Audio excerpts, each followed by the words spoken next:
ಮೊದಲನೇದಾಗಿ ಮಾಧ್ಯಮದ ಎಲ್ಲ ಅಣ್ಣ ತಮ್ಮಂದಿರಿಗೆ, ಕ್ಷೇತ್ರದ ಎಲ್ಲ ಜನತೆಗೆ, ನಮ್ಮ ಕಾರ್ಯಕರ್ತರಿಗೆ, ನಮ್ಮ ಎಲ್ಲ ಮುಖಂಡರಿಗೂ ಕೂಡ ಮನಸ್ಸಿಂದ ಧನ್ಯವಾದನ ಹೇಳಲಿಕ್ಕೆ ಬಯಸ್ತೀನಿ.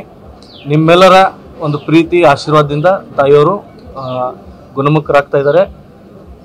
ಏನು ಯಾವ ರೀತಿ ಆಕ್ಸಿಡೆಂಟ್ ಆಗಿದೆ ಅಂತ ಹೇಳಿದ್ರೆ ನಮಗೂ ಕೂಡ ಗಾಬರಿ ಆಗುತ್ತೆ.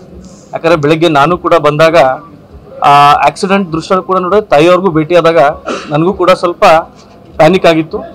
ಆದರೆ ಇವತ್ತು ತಮ್ಮೆಲ್ಲರ ಪ್ರೀತಿ ಆಶೀರ್ವಾದ ಮೇರೆಗೆ ಅವರು ಬಹಳ ಬೇಗ ಗುಣಮುಖರಾಗಿ ಬ್ಯಾಕ್ ಬೋನಲ್ಲಿ ಒಂದು 3-4 ಅವ್ರಿಗೆ ಮೈನ್ಯೂಟ್ ಫ್ರ್ಯಾಕ್ಚರ್ ಆಗಿದೆ, ಹೇರ್ಲೈನ್ ಕ್ರ್ಯಾಕ್, ಮತ್ತು ಸ್ವಲ್ಪ ಕೈ ಹತ್ರ. ಹಾಗಾಗಿ ಡಾಕ್ಟರ್ ಅವ್ರು completely at least 15 days bed rest ಹೇಳಿದ್ದಾರೆ. ಹಾಗಾಗಿ ಅವ್ರಿಗೆ ಮೂವ್ಮೆಂಟ್ ಮಾಡೋಕ್ಕಾಗ್ತಾ ಇಲ್ಲ. ಸೊ ಅದಕ್ಕೆ ರೆಸ್ಟ್ ತೊಗೊಂಡಿದ್ದಾರೆ. ಭಾಳ ಬೇಗ ಜನರ ಸೇವೆಗೆ ಮತ್ತೆ ಬರ್ತಾರಂತ ಹೇಳ್ತಾರೆ. ಪ್ರತಿಯೊಬ್ಬ ಕಾರ್ಯಕರ್ತರಿಗೂ ಜನರಿಗೂ ಎಷ್ಟೇ ಹೇಳಲಿಕ್ಕೆ ಬಯಸ್ತೀನಿ, ಯಾರು ಕೂಡ ಆತಂಕ ಪಡಬೇಡ್ರಿ. ಆ ಆಕ್ಸಿಡೆಂಟ್ ದೃಶ್ಯ ನೋಡಿದ್ರೆ ಎಲ್ಲರೂ ಕೂಡ ಆತಂಕ ಪಡುವಂಥ ಸ್ಥಿತಿ ಇದೆ.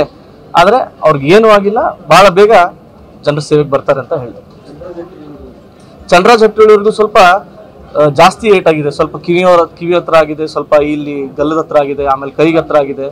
ಅವರು ನಡ್ರಕ್ಕೆ ಬರ್ತಾ ಇತ್ತು. ಅದಕ್ಕೆ ಡಾಕ್ಟರ್ ಅವ್ರನ್ನ ಡಿಸ್ಚಾರ್ಜ್ ಮಾಡಿ ಮನೆಗೆ ಕಳಿಸ್ಕೊಟ್ಟಿದ್ದಾರೆ. ಅವರು ಕೂಡ ಮನೇಲಿ ರೆಸ್ಟ್ ತಗೊಳ್ತಾ ಇದ್ದಾರೆ. ಹಾಗಾಗಿ ಮೇಡಮ್ ಅವ್ರಿಗೆ ಸ್ವಲ್ಪ ಓಡಾಟಕ್ಕೆ ಬರ್ತಾ ಇಲ್ಲ.